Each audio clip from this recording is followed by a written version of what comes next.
Sabe aquele conflito que a gente vive todo dia? O corpo implorando por uma pausa, mas a cabeça não para, insistindo que a gente precisa produzir mais e mais. Pois é uma verdadeira batalha interna. E tem uma canção que descreve isso de um jeito perfeito. Deitado na rede e a mente no chicote. É justamente essa tensão que a gente vai analisar agora. Olha só, a música já começa jogando a gente bem no meio do furacão. Quem nunca passou por isso? O corpo finalmente consegue aquele momentinho de paz, de descanso, mas a mente se recusa a desligar. Pelo contrário, ela grita e já vem com a lista de tudo que está pendente. É aqui que a guerra começa. Então, para começar, vamos entender direitinho essas duas forças que estão em lados opostos do ringue. De um lado, a rede, que representa o nosso corpo pedindo socorro, pedindo descanso, e do outro, o chicote, que é a nossa mente com aquela urgência implacável de ser produtiva. E essa imagem aqui deixa tudo bem claro, né? Enquanto o corpo está na rede, buscando um pouco de paz, um respiro, a mente vem com o chicote na mão. E o que é esse chicote? É aquela lista mental de tarefas que nunca acaba, é o sentimento de culpa por estar parado, é essa urgência que não nos deixa em paz. É uma briga interna constante. Ok, mas o que exatamente alimenta essa batalha dentro da nossa cabeça? Para entender melhor, a gente pode buscar algumas pistas na psicologia e até na psicanálise. Elas nos ajudam a entender os mecanismos por trás desse conflito todo. O primeiro conceito é um que descreve isso perfeitamente, a tal da mente de macaco. Já ouviu falar? É a descrição exata para aquele estado em que a nossa cabeça simplesmente não para. Os pensamentos ficam pulando de um lado para o outro, sabe? Como um macaquinho agitado, que nunca consegue ficar quieto, sempre buscando preencher qualquer segundo de silêncio com algo que a gente julga ser produtivo. E tem mais, a psicanálise também traz outra peça para esse quebra-cabeça, o famoso superego. Pensa nele como um juiz interno, bem severo. É aquela vozinha crítica que fica ali martelando, usando a culpa como seu principal chicote, para nos lembrar que o nosso valor está diretamente ligado à nossa capacidade de produzir. Então, no final das contas, não importa muito o nome que a gente dá. Se é uma mente de macaco inquieta ou um superego crítico, o resultado é o mesmo.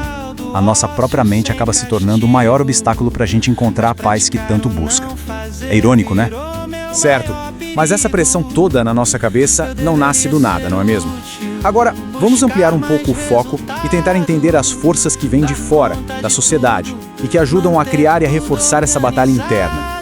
E essa pressão toda é muito alimentada pelo que alguns pensadores chamam de sociedade do desempenho. É uma cultura que está em todo lugar, nos convencendo de que nosso valor como pessoa depende diretamente da nossa produtividade, das nossas conquistas. É como se a gente fosse um projeto que precisa ser melhorado e otimizado o tempo todo, sem parar.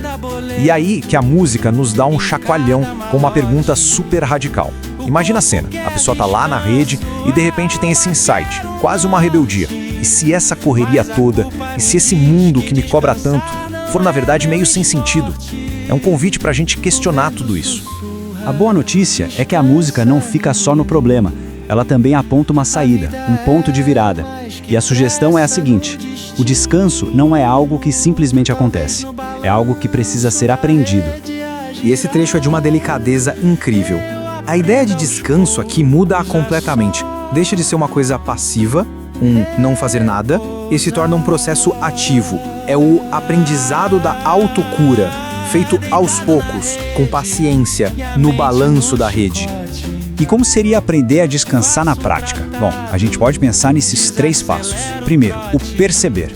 É simplesmente se dar conta do conflito. Opa, minha mente e meu corpo estão em guerra. Depois vem o permitir. Se dá a permissão de ter um ritmo próprio, de não ser uma máquina. E por fim, praticar. É isso mesmo, praticar o descanso como se fosse uma habilidade, sabe? Com compaixão e com tempo. E quando a gente junta tudo isso, o ato de descansar, que parecia tão simples, ganha uma profundidade enorme. Ele se transforma em algo muito maior. E aqui, olha, aqui talvez esteja a virada de chave mais importante de todas. A gente precisa parar de tratar o descanso como se fosse um prêmio. Aquela coisa de, quando eu terminar tudo, aí sim eu mereço descansar. Não, o descanso é uma necessidade, ponto final. Tão fundamental quanto comer ou respirar. E essa é a mensagem final da canção, que amarra tudo.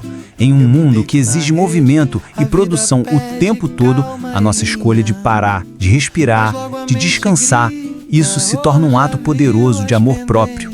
E por que não, até um ato de resistência. E assim, a metáfora da música acaba se transformando numa pergunta para cada um de nós.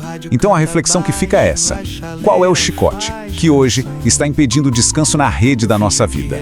Vale a pena pensar nisso. Os deveria dançam, sambando no meu peito. Domingo sossegado, aqui nunca tem direito.